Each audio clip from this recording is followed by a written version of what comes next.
السلام علیکم ورحمت الله ملګرو د دروازې د شاټ ورکو دروازه په ټاوغود وایو کوي ملګرو.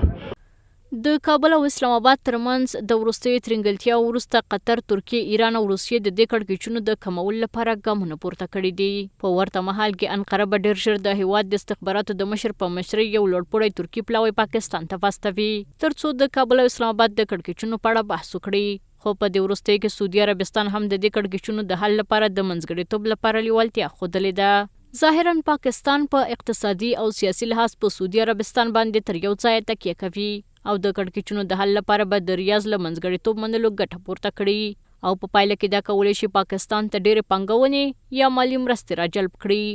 د مسایلو د حل په هکله د افغانستان د اسلامي امارت تګلاره واضح ده او هغه دا چې غواړو مسایل د خبرو اترو له لارې حل کړو، خو حل باید معقول وي. یعنی دا چې د دواړو خواو د منلو وړ غوښتنې په پام کې نیول سوي وي. په دې هکله چې کوم هیواد مخلصانه هلې ځلې کوي موږ ورته د قدر په سترګه ګورو. د کابل او اسلام آباد ترمنځ دوامداره کړکېچ له پاکستانه د افغان کډوالو ایستل، سرحدي نښتې او د پاکستان لخوا د ترهګرۍ د ملاتړو تورونه د نړیوالو سازمانونو له نیوکو سره مخ شوي دي. تحرکات پاکستان را که بنگریم دیده میشه که هم یک بازی است، یک پروژه است که پاکستان برانداخته، گاهی به قطر، گاهی به سعودی و گاهی به ترکیه و به کشورها و بالاخره به عربستان سعودی که دوست استراتژیکی و از اقتصادی مساعدت کننده پاکستان برای از او میگه تا که این مسئله را مثلا چون حال سرسان پاکستان فشار اقتصادی از طرف افغانستان آمده رها مسدود شده و همچنان فشار سیاسی و نظامی را هم دیدن دیگه دست پاچه شده برای سعودی وزرسازی داره تا که این مسئله را برایشان حل کنه به نام صلح، در حالی که جنگ وجود نداره، صلح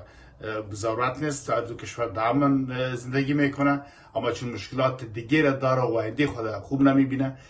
د اسلامي امارت او پاکستان پلاوی د خبرو اترو په 3 پړاوونو کې یو بل ته وړاندیزونه وکړل او داسې ښکاري چې دا وړاندیزونه د دواړو لورو لخوا ونه منل شول. له دې مخکې د پاکستان دفاع وزیر خواجه اسف د اسلامي امارت سره د خبرو اترو د مخکینی پړاو ناکامي په هغه هیواد کې د امنیتي بحرانونو د زیاتوالي لامل ګڼلی و. له بل خوا د خیبر پښتونخوا وزیر اعلی سهیل افریدي ویلي چې که هغه افغانستان ته سفر وکړي نو د اسلامي امارت چارواکو ته به ووایي چې دواړه خواوې د پښتنو، مسلمانانو او ګاونډیانو په توګه باید پر یو بل بریدونه ودروي.